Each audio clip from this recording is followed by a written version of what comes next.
अस्सलामु अलैकुम।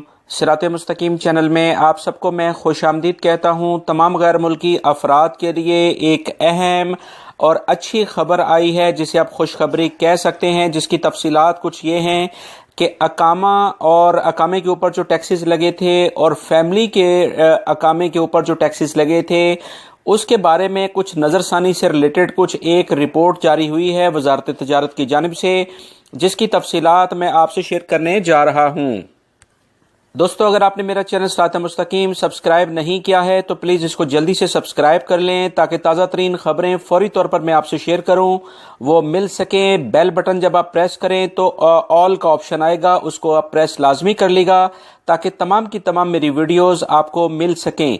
तफसीलात कुछ ये हैं कि सऊदी वजारत तजारत व सरमायाकारी माजिद अल कसबी के मुताबिक गैर मुल्की अफराद के अकामों पर जो फीस है, जो टैक्सेस लगे हैं, उन पर नज़रसानी कर ली गई है।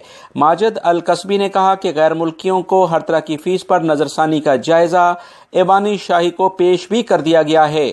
लेबर मार्केट की पॉलिसी बनाने वाली कमेटी के अरकान से भी बातचीत की गई है।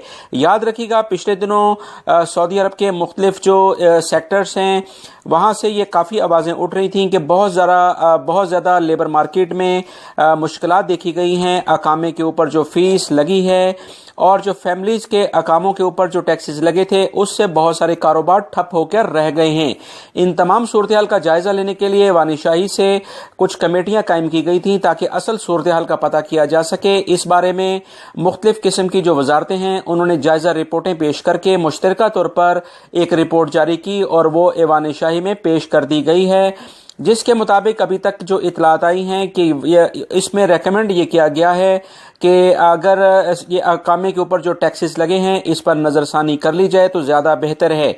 इस बारे में फाइनली जो भी नतीजा आएगा वो तो ऐवान शाही से फाइनलाइज होने के बाद ही आएगा। इस बारे में भी मैं इंशाल्लाह आप तमाम हजरात को मज़ीद खबरों के बारे में अपडेट कर दूंगा। मेरी इस वीडियो को लाइक करके अपने दूसरे दोस्तों से लाजमी शेयर कर दीजिएगा। अस्सलामु अलैकुम।